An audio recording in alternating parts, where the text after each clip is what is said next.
حضرت موسیٰ علیہ السلام اپنے بھائی کے انتقال کے بعد ہمت کرتے ہیں اور بنی اسرائیل کو لے کر آگے بڑھتے ہیں اردن کے راستے سے، لیکن راستے میں حضرت موسیٰ کی موت کا بھی ٹائم آ جاتا ہے۔ موسیٰ علیہ السلام کی موت کا جب ٹائم آتا ہے تو موسیٰ علیہ السلام کے پاس موت کا فرشتہ آتا ہے، بخاری کی روایت ہے، فرشتہ کہتا ہے کہ میں موت کا فرشتہ ہوں، آپ کو مارنے آیا ہوں۔ موسیٰ علیہ السلام جلالی پیغمبر تو اٹھا کے تھپڑ مار دیتے ہیں، فسکہو، تھپڑ مارتے ہیں، اس فرشتے کی جو انسانی شکل میں آیا تھا اس کی آنکھ پھوٹ جاتی ہے، اور جا کے اللہ تعالیٰ سے کہتا ہے کہ اے اللہ تو نے مجھے ایسے بندے کے پاس بھیجا جو مرنا ہی نہیں چاہتا، تھپڑ مار کے مجھے بھگا دیا موسیٰ علیہ السلام نے۔ اللہ تعالیٰ نے کہا کہ جاؤ موسیٰ سے کہو کہ اپنا ہاتھ ایک بیل کی پیٹھ پر رکھے، اور اس کے ہاتھوں کے نیچے جتنے بیل کے بال آئیں اتنے سال کی زندگی ہم اور عطا کرتے ہیں۔ موسیٰ علیہ السلام نے کہا کہ اے اللہ اس کے بعد موت آئے گی۔ کہا اے اللہ اگر ایسی بات ہے تو مجھے ابھی موت چاہیے، الان مجھے ابھی موت دے دے، لیکن اے اللہ میں تجھ سے سوال کرتا ہوں کہ تو مجھے ارض مقدس کے قریب میں، بیت المقدس کے قریب میں تجھے موت عطا فرما۔ اللہ تعالیٰ نے موسیٰ علیہ السلام کی یہ دعا قبول فرمائی۔ اللہ کے پیارے نبی فرماتے کہ اگر میں وہاں ہوتا تو وہاں کے راستے میں ایک مقام پر میں موسیٰ علیہ السلام کی قبر تم لوگوں کو دکھا دیتا۔ بخاری کی روایت ہے۔ موسیٰ علیہ السلام کے بعد اللہ تعالیٰ نے بنی اسرائیل میں یوشع ابن نون کو نبی بنایا، یہ بنی اسرائیل کو لے کر آگے بڑھے، نہر اردن کو پار کیا، لیکن ابھی بھی بیت المقدس پر ان کا کنٹرول نہیں ہوا۔ پھر حضرت داؤد علیہ السلام کا زمانہ آیا۔ حضرت داؤد علیہ السلام کا جب زمانہ آیا اس وقت بیت المقدس میں جالوت نام کے ایک ظالم آدمی کی حکومت تھی۔ قرآن کریم میں سورہ بقرہ میں اللہ تعالیٰ نے واقعہ ذکر کیا ہے، أَلَمْ تَرَ إِلَى الْمَلَئِ مِن بَنِي إِسْرَائِيلَ مِن بَعْدِ مُوسَىٰ إِذْ قَالُوا لِنَبِيٍّ لَهُمُ ابْعَثْ لَنَا مَلِكًا نُقَاتِلْ فِي سَبِيلِ اللَّهِ۔ یاد کرو جب اللہ تعالیٰ نے جب بنی اسرائیل کے اندر ان کے نبی نے ان سے کہا ابعث لنا ملکا نقاتل فی سبیل اللہ، جب انہوں نے اپنے نبی سے کہا بنی اسرائیل کے لوگوں نے کہ اے ہمارے پیغمبر اللہ سے کہو کہ کوئی بادشاہ بھیج دے تاکہ ہم اللہ کی راہ میں جہاد کریں، یعنی اب ان کو سمجھ میں آ رہا ہے کہ بیت المقدس کا راستہ جہاد کے راستے سے ہے، بیت المقدس کو فتح کرنا ہے تو جہاد کرنا پڑے گا۔ تو اب کہہ رہے ہیں اپنے نبی سے داؤد علیہ السلام سے کہ اللہ تعالیٰ سے کہیے کوئی بادشاہ بھیج دے۔ تو حضرت داؤد نے کہا قال هل عصيتم ان كتب عليكم القتال الا تقاتلوا قالوا وما لنا الا نقاتل في سبيل الله وقد اخرجنا من ديارنا وابنائنا۔ حضرت داؤد نے کہا کہ کیا تمہارا کیا بھروسہ ہے، کیا گارنٹی ہے اللہ تعالیٰ تمہیں جہاد کا حکم دے تم پھر پیچھے پلٹ جاؤ؟ کہا کہ نہیں، ان لوگوں نے فلسطین کے اندر ہمارے اوپر بڑا ظلم کیا ہے، ہم وعدہ کرتے ہیں کہ ہم اس بار بڑی ہمت سے لڑیں گے۔ تو اللہ تعالیٰ نے طالوت کو ان کا بادشاہ بنا دیا۔ طالوت کون تھا؟ طالوت جو ہے انہی کی قوم بنی اسرائیل کے اندر ایک عام آدمی تھے، بہت پیسے والے نہیں تھے۔ ان کو جب بادشاہ بنایا گیا اللہ تعالیٰ کی طرف سے تو اس پر بھی اعتراض، کہنے لگے کہ اللہ تعالیٰ نے بادشاہ بنایا تو کسی امیر آدمی کو کیوں نہیں بنایا، کسی پیسے والے کو کیوں نہیں بنایا؟ تو حضرت داؤد نے کہا کہ اللہ تعالیٰ نے ان کو بادشاہ اس لیے بنایا ہے وَزَادَهُ بَسْطَةً فِي الْعِلْمِ وَالْجِسْمِ کہ اللہ تعالیٰ نے ان کو علم اور جسم کی صلاحیت دی ہے۔ بادشاہت کے لیے انسان کے مالدار ہونا، خوشحال گھرانے سے ہونا یہ شرط نہیں ہے، بادشاہت کے لیے لوگوں پر کی قیادت کرنے کے لیے انسان کا جسم کے اعتبار سے طاقتور ہونا اور علم کے اعتبار سے ٹیلنٹڈ ہونا ضروری ہے۔ کہا کہ اس لیے اللہ نے ان کو بادشاہ بنایا۔ اس کے بعد اللہ تعالیٰ نے بہرحال طالوت کی قیادت میں، حضرت داؤد علیہ السلام اور طالوت کی قیادت میں یہ لوگ آگے بڑھے اور جالوت سے مقابلہ کیا۔ وقتل داؤد جالوت، اور حضرت داؤد نے جالوت کو قتل کر دیا۔ اور اس کے بعد حضرت طالوت کے انتقال کے بعد حضرت داؤد علیہ السلام بادشاہ بن گئے۔ حضرت داؤد علیہ السلام نے بیت المقدس کو پھر سے تعمیر کیا، بیت المقدس کو یعنی شہر کو تعمیر کیا، لیکن ابھی وہاں مسجد نہیں بنائی ہے۔ مسجد بنانے کا ارادہ تھا حضرت داؤد علیہ السلام کا، لیکن حضرت داؤد علیہ السلام اپنا ارادہ کمپلیٹ نہیں کر پائے، اس کے پہلے ان کا انتقال ہو گیا۔ حضرت داؤد علیہ السلام کے بعد ان کے بیٹے سلیمان علیہ السلام نے وہاں پہ مسجد بنائی، اللہ کی عبادت بنائی، جس کو آج یہودی ہیکل سلیمانی کہتے ہیں۔ اس کو ٹیمپل آف سولومن بولتے ہیں، سلیمان علیہ السلام کا مندر ٹیمپل بولتے ہیں، جبکہ وہ عبادت خانہ تھا، مسجد تھی، عبادت کا گھر تھا، حضرت سلیمان علیہ السلام نے وہاں پہ بنایا۔ اس کے بعد حضرت سلیمان علیہ السلام کی تعمیر کرنے کے بعد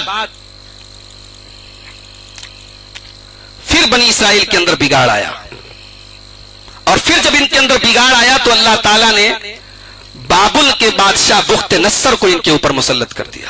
سلیمان علیہ السلام کے 350 سال کے بعد بخت نصر نام کا بابل سے آیا ہوا ظالم بادشاہ تھا، اس نے پورے بیت المقدس کو برباد کیا، اس ہیکل سلیمانی کو جلا ڈالا، ختم کر دیا، برباد کر دیا، گھروں میں گھس گھس کے لوگوں کو مارا۔ پھر بنی اسرائیل نے توبہ کی، اصلاح کی، تو اللہ تعالیٰ نے ایران کے بادشاہ سائرس کو بھیجا، اس نے یہودیوں کو دوبارہ یروشلم جانے کی اجازت دی اور ہیکل سلیمانی کی تعمیر کرنے کی اجازت دی، لیکن جیسی تعمیر اس مسجد کی حضرت سلیمان علیہ السلام نے کی تھی ویسی دوبارہ نہیں ہو سکی۔ تو یہ سب سے بڑی تباہی ہوئی تھی بیت المقدس کی، جو بخت نصر کے زمانے میں ہوئی تھی۔ اس کے بعد عیسیٰ علیہ السلام دنیا میں آئے۔ عیسیٰ علیہ السلام جب آئے تو یہودیوں نے ان کا بھی مذاق اڑایا، ان کی تکذیب کی، انہیں مارنے کی کوشش کی، اور عیسائیوں کے عقیدے کے مطابق تو حضرت عیسیٰ علیہ السلام کو سولی پر چڑھا دیا۔ ہمارا کیا عقیدہ ہے؟ عیسیٰ علیہ السلام کو اللہ تعالیٰ نے بچا لیا، وما قتلوہ وما صلبوہ ولکن شبہ لہم۔ انہوں نے عیسیٰ علیہ السلام کو مارنے کی کوشش کی، لیکن اللہ تعالیٰ نے ان کے ہمشکل ایک انسان کو ان کا ہمشکل بنا دیا، اور عیسیٰ علیہ السلام کو جسم اور روح سمیت اٹھا لیا۔ تو ان لوگوں نے عیسیٰ علیہ السلام کو بھی قتل کرنے کی کوشش کی۔ اب اللہ تبارک و تعالیٰ نے ان کے اوپر دوبارہ اپنا عذاب نازل کیا، بنی اسرائیل کے اوپر، اور اللہ تعالیٰ نے رومی جنرل ٹیٹس کو ان کے اوپر مسلط کر دیا۔ اس نے یہودیوں کا قتل عام کیا اور پورے ہیکل سلیمانی کو تباہ اور برباد کر دیا۔ قرآن کریم میں 15ویں پارے میں اللہ تعالیٰ نے بیت المقدس کی دونوں تباہیوں کا ذکر کیا ہے، جو ایک بخت نصر کے زمانے میں ہوئی تھی، ایک ٹیٹس کے زمانے میں ہوئی تھی۔ اللہ تعالیٰ فرماتا ہے وَقَضَيْنَا إِلَىٰ بَنِي إِسْرَائِيلَ فِي الْكِتَابِ لَتُفْسِدُنَّ فِي الْأَرْضِ مَرَّتَيْنِ وَلَتَعْلُنَّ عُلُوًّا كَبِيرًا۔ ہم نے اہل کتاب کو، ہم نے بنی اسرائیل کو یہ ان کو فیصلہ سنا دیا کہ جب تم 2 بار زمین میں فساد مچاؤ گے اور 2 بار تمہارے اوپر اللہ کی طرف سے عذاب آئے گا۔ فَإِذَا جَاءَ وَعْدُ أُولَاهُمَا بَعَثْنَا عَلَيْكُمْ عِبَادًا لَنَا أُولِي بَأْسٍ شَدِيدٍ فَجَاسُوا خِلَالَ الدِّيَارِ۔ جب پہلی بار ہمارا عذاب آئے گا تو ایسی ظالم قوم تمہارے اوپر مسلط ہوگی جو تمہارے گھروں میں داخل ہو جائے گی۔ وَكَانَ وَعْدًا مَفْعُولًا، اور اللہ کا وعدہ پورا ہو کر رہے گا۔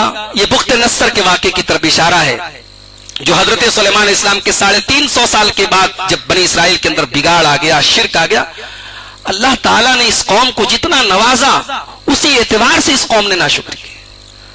موسیٰ علیہ السلام کوہ طور پر گئے، بچڑے کو معبود بنا لیا، قدم قدم پہ انہوں نے شرک کیا، غلط کام کیے، اللہ تعالیٰ نے اسی کے حساب سے ان کو سزائیں دی۔ تو ایک مرتبہ اللہ تعالیٰ نے بخت نصر کے ذریعے تباہ کیا، اس کے بعد اللہ تعالیٰ فرماتا ہے ثُمَّ رَدَدْنَا لَكُمُ الْكَرَّةَ عَلَيْهِمْ وَأَمْدَدْنَاكُمْ بِأَمْوَالٍ وَبَنِينَ وَجَعَلْنَاكُمْ أَكْثَرَ نَفِيرًا۔ پھر ہم نے تمہیں نوازا، مال دیا، اولاد دیا۔ إِنْ أَحْسَنْتُمْ أَحْسَنْتُمْ لِأَنفُسِكُمْ وَإِنْ أَسَأْتُمْ فَلَهَا۔ پھر اس کے بعد پھر تمہارے اندر بگاڑ آیا۔ فَإِذَا جَاءَ وَعْدُ الْآخِرَةِ لِيَسُوءُوا وُجُوهَكُمْ وَلِيَدْخُلُوا الْمَسْجِدَ كَمَا دَخَلُوهُ أَوَّلَ مَرَّةٍ وَلِيُتَبِّرُوا مَا عَلَوْا تَتْبِيرًا۔ پھر اللہ تعالیٰ نے سن 70 عیسوی میں عیسیٰ علیہ السلام کی پیدائش کے 70 سال کے بعد ٹیٹس کے ذریعے اللہ تعالیٰ نے ان کو برباد کیا، بیت المقدس پورا ختم کر دیا، اس ہیکل سلیمانی کو جلا دیا، اور ان کی عورتوں کے ساتھ ریپ کیا، ان کے گھروں میں داخل ہو گئے۔ اس کے بعد عیسائیت حاوی ہوئی پورے روم کے اندر، رومن امپرر، رومی حکومت، رومی سلطنت کا جب دورہ ہوا تو بیت المقدس عیسائیوں کے قبضے میں آ گیا، اور وہاں ان لوگوں نے چرچ بنا لیا۔ اللہ کے پیارے نبی صلی اللہ علیہ وسلم جب اس دنیا میں تشریف لائے تو اس وقت بیت المقدس میں عیسائیوں کا ہی قبضہ تھا، اور وہاں چرچ وغیرہ موجود تھے۔ اللہ کے پیارے نبی نے قیامت کی ایک نشانی بتائی تھی کہ قیامت کی جو نشانیاں میرے سب سے پہلے جو نظر آئیں گی اس میں سے ایک نشانی یہ کہ بیت المقدس فتح ہو جائے گا۔ بیت المقدس سن 15 ہجری میں حضرت عمر فاروق کے دور میں فتح ہوا، بغیر لڑائی لڑے، بغیر جنگ کیے ہوئے۔ حضرت ابو عبیدہ ابن جراح نے پورے بیت المقدس کا محاصرہ کیا اور ان سے کہا کہ بھئی دیکھو یا تو صلح کر لو یا پھر ہم لڑیں گے، قتل کریں گے تم کو۔ تو آخر میں عیسائیوں نے کہا، بیت المقدس کے جو پادری تھے ان لوگوں نے کہا کہ ہم ایک شرط پر صلح کریں گے، آپ کے امیر المومنین کو آنا پڑے گا صلح کرنے کے لیے، اور براہ راست ڈائریکٹ وہ صلح کریں گے۔ حضرت ابو عبیدہ ابن جراح نے لیٹر لکھا حضرت عمر فاروق کو کہ ایسی سچویشن ہے اور آپ کا آنا ضروری ہے، اور دنیا نے دیکھا کہ مدینہ سے حضرت عمر فاروق رضی اللہ تعالیٰ عنہ ملک شام چلے۔ ہزاروں سال کے بعد بیت المقدس میں اللہ اکبر، اللہ کی تکبیر کی آواز گونجنے والی ہے۔ عمر فاروق لاکھوں مربع میل کا مالک، پوری اسلامی دنیا کا حکمراں، بالکل سادہ لباس میں عام انسان کی طرح اپنے غلام کے ساتھ پہنچے بیت المقدس کے پاس۔ حضرت ابو عبیدہ ابن جراح نے دھیرے سے ان کے کان میں کہا کہ یہ بڑی دنیا کی بڑی سپر پاور قوم ہے، تھوڑا سا ان کا اسٹیٹس کا خیال کرنا چاہیے تھا آپ کو۔ حضرت عمر فاروق نے بڑے غصے میں کہا تھا کہ اے ابو عبیدہ، ان اللہ اعزنا بالاسلام، ہماری عزت ہمارے کپڑوں سے نہیں ہے، ہماری عزت ہمارے حلیے سے نہیں ہے، ہماری عزت ہمارے اسلام سے ہے۔ اللہ نے ہم پھٹے حالوں کو اسلام کے ذریعے عزت دی تھی، ہم اسلام ہی کے ذریعے عزت حاصل کریں گے، ہمیں ان کے سامنے زیادہ بننے سورنے کی ضرورت نہیں۔ اور سن 15 ہجری کا یہ واقعہ کہ عیسائی پادری نے، افرانوس نے بیت المقدس کی چابیاں حضرت عمر فاروق کے حوالے کی۔ حضرت عمر فاروق نے پوچھا کہ اس میں نماز کہاں ادا کی جاتی تھی؟ ہیکل سلیمانی تو سب جلا الا دیے تھے ان لوگوں نے۔ تو اس پادری نے بتایا کہ دیکھیں یہیں پر ہیکل سلیمانی تھا، یہیں پر وہ عبادت خانہ تھا جو حضرت سلیمان علیہ السلام نے بنایا تھا۔ حضرت عمر فاروق نے وہاں پہ نماز ادا کی اور وہیں مسجد قائم ہوئی۔ آج بھی وہ مسجد عمر کے نام سے موجود ہے۔ پھر بعد میں اس مسجد کو اور کشادہ کیا عبد الملک بن مروان نے، پھر ان کے بعد ان کے بیٹے ولید بن عبد الملک نے، پھر مختلف بادشاہوں نے اس مسجد کی توسیع کی، اس کو بہترین سے بہترین بنایا، اور مسلمانوں کا فلسطین کے اندر مسلمانوں کی حکومت رہی اور بڑے امن و شانتی کے ساتھ رہی، کسی پر کوئی ظلم نہیں۔ عیسائی بھی رہتے تھے، یہودی بھی رہتے تھے۔ سن 492 ہجری میں عیسائیوں نے بیت المقدس پر حملہ کیا، اور یہ وہ وقت تھا جب مسلمانوں کے زوال کا وقت تھا۔ مسلمانوں کے حکمراں، مسلمانوں کے خلفاء شراب و شباب اور کباب میں لگے ہوئے تھے۔ فاطمیوں نے، باطنیوں نے ان کے عقیدے کو بگاڑا، اور عیسائیوں نے اپنی لڑکیوں کو استعمال کیا، شراب استعمال کی۔ مسلمان جیسے آج کا مسلمان ہے، اس زمانے میں شراب اور لڑکی کے ذریعے برباد کیا تھا، آج موبائل اور پورن موویز کے ذریعے، بلو فلموں کے ذریعے برباد کیا اس قوم کو۔ وہ مسلمان جو کبھی رات کو اپنے رب کی بارگاہ میں تہجد پڑھا کرتا تھا، اپنے رب کے حضور گڑگڑایا کرتا تھا، آج وہ مسلم اس امت کا نوجوان راتوں کو 2-2 بجے تک لڑکیوں سے باتیں کرتا ہے، موبائل پر بلو فلمیں دیکھتا ہے۔ کیسی چال چلی دشمنوں نے، کیسا اس امت کی کریم کو، اس امت کی امیدوں کو، اس امت کے سرمایہ کو کیسا برباد کر دیا۔ یہی کام کیا تھا آج سے 1000 سال پہلے 5ویں صدی ہجری میں عیسائیوں نے، اور کوئی دنیا میں سوچ نہیں سکتا تھا کہ بیت المقدس پر کبھی مسلمانوں کا تسلط، کنٹرول ختم ہو جائے گا، لیکن اللہ نے وہ دن بھی دکھایا کہ بیت المقدس پر عیسائیوں نے قبضہ کیا، مسجد اقصی کو جلایا، جہاں پر نماز پڑھی جاتی تھی وہاں گھوڑے باندھے گئے، مسلمانوں کی لاشوں سے فلسطین پٹ گیا، 70,000 مسلمانوں کو مارا گیا۔ مسلمانوں نے 500 سال تک وہاں حکومت اس وقت کی تھی، مسلمانوں نے کسی کا قتل نہیں کیا تھا، بڑے امن و سکون کے ساتھ حکومت کی تھی، مگر ان عیسائیوں نے جیسے ہی وہاں کنٹرول پایا 70,000 لوگوں کی لاشیں گرا دی۔ پھر اللہ تعالیٰ نے صلاح الدین ایوبی کو پیدا کیا۔ 91 سالوں کے بعد سلطان صلاح الدین ایوبی نے، اس دور زوال میں بھی اللہ نے سلطان صلاح الدین ایوبی کو کھڑا کر دیا۔ وہ شرابی اور شبابی لوگوں کا دور تھا، لیکن اللہ نے صلاح الدین ایوبی کو پیدا کر دیا۔ اللہ تعالیٰ کی رحمت، ہم تو اللہ سے یہ امید کرتے ہیں کہ شاید آج بھی بیت المقدس کے دروازے کسی صلاح الدین ایوبی کے قدموں کے منتظر ہیں، اور ہم اللہ سے یہی دعا کرتے ہیں کہ اللہ تعالیٰ کوئی صلاح الدین پیدا کرتے۔ آج اللہ کی رحمت سے کیا بعید ہے، ایک زمانہ تھا تاتاریوں کو اللہ تعالیٰ نے ہمارے لیے عذاب کے طور پر اتارا تھا. ان تاتاریوں نے مسلمانوں کی اینٹ سے اینٹ بجا دی, ان کے کتب خانے جلا دی, ان کی لاشوں سے پورا عالم اسلام بھر گیا. اور اتنی بزدلی کا عالم تھا کہ مسلمان جب راستے میں چلتا تھا تو تاتاری آ کے کہتا تھا کون ہو, مسلمان ہو؟ کہتا تھا ہاں. کہا رکو میں تلوار لے کے آتا تم کو ماروں گا. مسلمان کے اندر اتنی ہمت نہیں تھی وہاں سے بھاگ جائے. تاتاری آتا تو تلوار سے مار کے کام ختم کر دیتا تھا. مگر اللہ تعالیٰ نے انہیں تاتاریوں کو اسلام کی توفیق دی. علامہ اقبال کہتے ہیں ہے آیا فتنے تاتار کے افسانے سے, پاسباں مل گئے کعبے کو صنم کھانے سے. اللہ کی رحمت سے کیا بعید, اللہ تعالیٰ آج بھی صنم خانوں, صنم کی اور بتوں کی پوجا کرنے والوں کو اللہ اپنے گھر کا محافظ بنا دے میرے بھائیوں. لیکن ہمیں اور آپ کو ضرورت ہے صلاح الدین ایوبی کے جیسا کردار پیدا کرنے کی. وہ ایک بادشاہی نہیں تھا, وہ متقی اور پرہیزگار, اللہ والا, شراب و شباب سے دور رہنے والا, اپنی زندگی کے مقصد کو سمجھنے والا تھا. سلطان صلاح الدین ایوبی نے بیت المقدس کو فتح کیا, اس مسجد کی دوبارہ تعمیر کروائی اور بہت خوبصورت ممبر تعمیر کروایا. وہ ممبر ایک زمانے تک موجود تھا, بعد میں ایک یہودی نے اس ممبر کو بھی ایک سازش کے تحت جلا دیا. آج وہ بیت المقدس یہودیوں کے قبضے میں ہے میرے بھائیو. 1948 سے لے کر آج تک اس پر ان کا کنٹرول ہے, اور ان کا منصوبہ ہے, ان کے منصوبے میں, ان کے پروٹوکول میں یہ بات شامل ہے.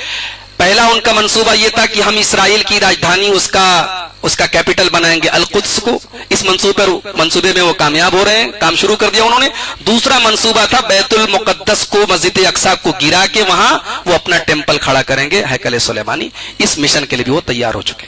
تو یہ چونکہ میرا ٹاپک نہیں ہے, مولانا حافظ جاوید ربانی صاحب اس پر بولیں گے کہ اب وہ آگے کی اس کی تاریخ کیا ہے.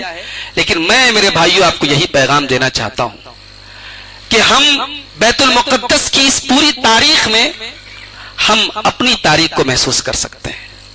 حضرت امام مالک رحمۃ اللہ علیہ کا ایک جملہ ہے, اس جملے کو اپنے کان کے, اپنے دماغ کے کسی کونے میں بٹھا لیجئے. حضرت امام مالک کہتے ہیں لن یفلح آخر هذه الامه الا بما افلح به اولها. یہ امت کامیاب اگر ہوگی تو فارمولہ وہی ہے جو صحابہ کے پاس تھا, فارمولہ وہی ہے جو اس امت کے قرون اولا کے پاس تھا, جو صحابہ اور تابعین کے پاس تھا. لوٹو قرآن و سنت کی طرف, اپنی اپنی زندگیوں کا جائزہ لو. یہ کھانا کمانا, دھندا کرنا, بزنس کرنا, تجارت کرنا, یہ ضرورت تو ہے, مقصد نہیں ہے ہماری زندگی کا. مقصد ہے اللہ تبارک و تعالیٰ کے دین, اللہ رب العالمین کے کلمے کی بلندی. آج بیت المقدس کے اندر گولیاں چل رہی ہیں, بیت المقدس کے اندر اسرائیل کی فوجیں گھس کے مسجد اقصی میں اپنے جوتے پہن کے نمازیوں کو مار رہی ہیں, اور آج پوری مسلم دنیا خاموش پہ نہیں بیٹھی. کس چیز کی کمی ہے ہمارے پاس؟ بادشاہتیں نہیں ہمارے پاس, دولت نہیں ہمارے پاس, آبادی نے ہماری کم ہے. مٹھی بھر یہودی آج ہمارے قبلہ اول پر, اس مسجد پر جہاں ہمارے نبی نے تمام انبیاء کی امامت کرائی تھی, آج اس مسجد کو اپنے کنٹرول میں لیے ہوئے ہیں. میرے بھائیوں, بیت المقدس کی یہ تاریخ ہم سے مطالبہ کرتی ہے کہ اللہ تعالیٰ جب کوئی قوم اپنے عمل کی اصلاح کرتی ہے تو اللہ تعالیٰ نوازتا ہے, اور جب کوئی قوم بگڑتی ہے تو اللہ تعالیٰ مغضوب علیہم بنا دیتا ہے. کبھی آپ نے غور کیا قرآن کریم میں اتنی ڈیٹیل کے ساتھ بنی اسرائیل کی شرارتیں کیوں بیان کی گئی؟ قرآن کریم کا پہلا پارہ کھولو سورۃ البقرہ, یہودیوں کی شرارت شروع. پورے قرآن میں اللہ بار بار یہودیوں کی شرارتیں بیان کر رہا ہے, اور پہلی سورہ فاتحہ ہی میں ہم کو یہ سکھا دیا گیا کہ ہمیں المغضوب علیہم کے طریقے پر نہیں چلنا ہے. میرے بھائیوں, ہم خیر امت ہیں, ہم دنیا کی سب سے بہترین امت ہیں, محمد الرسول اللہ کی امت ہیں. مگر ہم اگر بگڑیں گے, ہم اگر شراب کے رسیا بنیں گے, ہم اگر شباب کے رسیا بنیں گے. آج 31 دسمبر ہے نا, آج نئے سال کا جشن منایا جا رہا ہے. ہوٹلوں میں, 5 اسٹار ہوٹلوں میں رقاصائیں آ رہی ہیں, ناچنے والیاں, گانے والیاں آ رہی ہیں. اور آپ کو شاید یہ بات آپ کے علم میں ہوگی, آپ کو پتا ہوگی کہ مہنگے ہوٹلوں کے پاس ہوتے ہیں, ٹکٹ ہوتے ہیں جہاں ناچ گانے ہوتے ہیں اور شراب ملتی ہے. وہ مہنگے پاس دے کے وہاں جانے والے ایک بڑی تعداد میں ہمارے مسلمان بھائی.